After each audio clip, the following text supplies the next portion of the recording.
कैसे हैं आप लोग।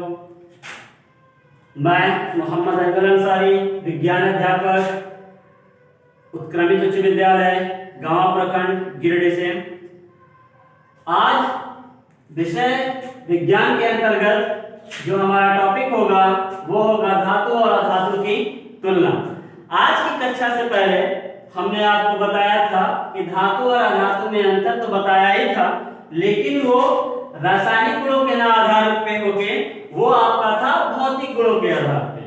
तो भौतिक गुणों के आधार पे पिछली कक्षा में हमने ये बताया था 6, 7, 8 पॉइंट के आधार पे कि धातु और अधातु में अंतर क्या क्या होते हैं। आज हम जो है रासायनिक गुणों के आधार पर धातु और अधातु में अंतर को समझेंगे। तो सबसे पहले हम स्टार्ट करते हैं। इसका पहला गुण जो लेते हैं रासायनिक गुण वो है क्षारीय प्रकृति। जब क्षारीय प्रकृति की हम बात करते हैं तो जैसा कि आपको स्पष्ट दिखाई दे रहा होगा, अगर आप इसको नोट करना चाहते हैं तो पॉज बटन दबा के इसको आप नोट भी कर सकते हैं। चलिए तो हम बात करते हैं रासायनिक गुण की। पहला इसका जो है क्षारीय प्रकृति है। तो धातुओं के जो ऑक्साइड होते हैं वो क्षारीय होते हैं।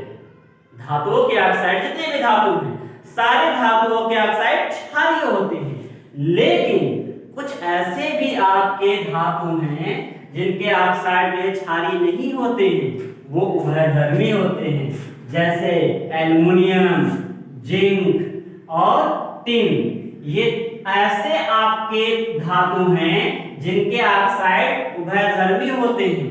ये अक्सर जो है आपके एग्जाम में पूछा जाता है कि उन धातुओं के नाम बताइए जिनके ऑक्साइड उभयधर्मी होते हैं। तो आप याद रखिएगा एल्युमिनियम, जिंक, टिन, इन सभी के ऑक्साइड क्या होते हैं? उभयधर्मी होते हैं। ठीक है। अब हम जो है बात करते हैं अधातु की। तो अधातुओं के ऑक्साइड अम्लीय होते हैं। अधातु के ऑक्साइड सारे ऑक्साइड अम्लीय होते हैं, परंतु हाइड्रोजन और कार्बन मोनोऑक्साइड उदासीन होता है। कैसे? आप सिंपल जानते हैं कि हाइड्रोजन है यह अधातु है, और इसके साथ जब हम O2 जो है जोड़ते हैं तो H2O होता है कि नहीं होता है। तो ये जो पानी होता है ये ना तो क्षारीय होता है ना अम्लीय होता है, ये क्या होता है? उदासीन होता है। ठीक है। यानी जिसका pH वैल्यू 7 होता है उदासीन होता है, अधिक या कम होने पे क्षारीय और अम्लीयता का गुण प्रदर्शित करता है। तो अधातुओं के ऑक्साइड अम्लीय होते हैं, लेकिन हाइड्रोजन के और कार्बन मोनोऑक्साइड ये आपके उदासीन होते हैं। तो इतना ध्यान दीजिएगा। ठीक है। यह हमारा पहला पॉइंट हुआ। दूसरा हम क्या देखते हैं वो अम्लों क्रिया।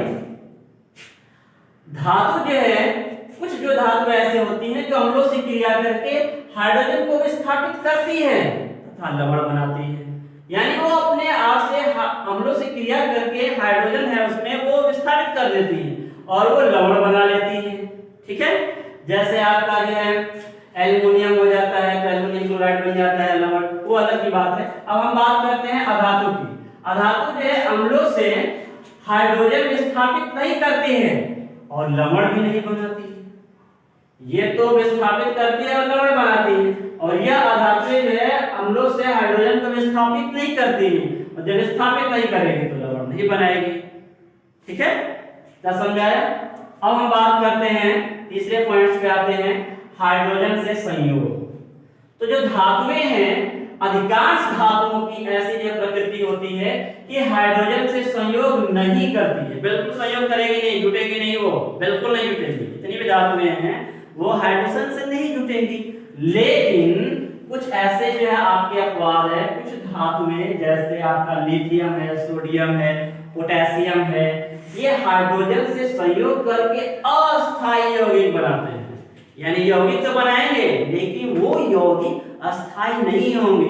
वो यौगिक क्या होंगे? आपके अस्थायी होंगे। किसके किसके? लिथियम के, सोडियम के और पोटेशियम के। ये हाइड्रोजन से संयोग करके अस्थायी यौगिक बनाते हैं।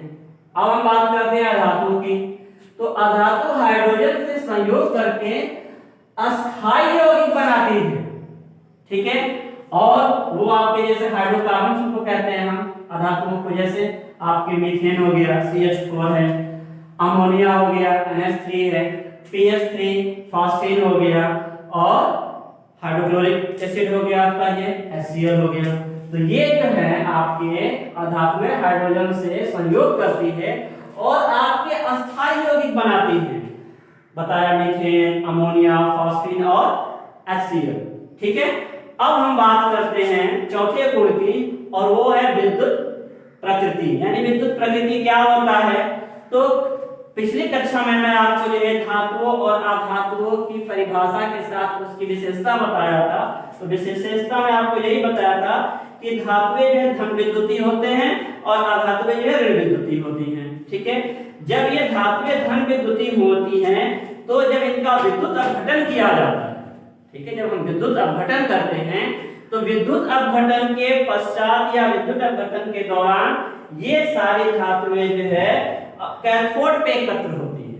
कैथोड पे एनोड और कैथोड, तो ये सारी जो है धातुएं कैथोड पे एकत्र होती है और धातुएं जब विद्युत ऋणी होने के कारण जो है विद्युत अपघटन जब करते हैं तो यह जो है एनोड पे एकत्र होती है। तो याद रखिएगा, विद्युत अपघटन के पश्चात अधातुएं एनोड पे एकत्रित होती हैं और धातुएं कैथोड पर एकत्र होती हैं। ये याद रखिएगा, विद्युत अपघटन के करने पे धातुएं कैथोड पे एकत्र होती हैं और अधातुएं एनोड पे एकत्र होती हैं। ठीक है, अब हम अगला पॉइंट की बात करते हैं, वो हमारा है मिश्र धातु। मिश्र धातु यानी जो है अगर जो दो धातुओं को मिलाया जाए तो मिश्र बन जाती हैं और उनको जो है हम एलॉय कहते हैं, मिश्र धातु कहते हैं, एलॉयस कहते हैं। ठीक है, जैसे आपका पीतल, कांसा और भी जो मिश्र धातुएं हैं और भी सारे मिश्र धातुएं हैं जो एक दूसरे के धातु के मिलाने के बाद जो है बनती है। अब इसका जैसे आपका स्टेनलेस स्टील है, स्टेनलेस स्टील भी जो है मिश्र धातु है, तो बिल्कुल जो है धातु एक धातु नहीं है, मिश्र धातु है।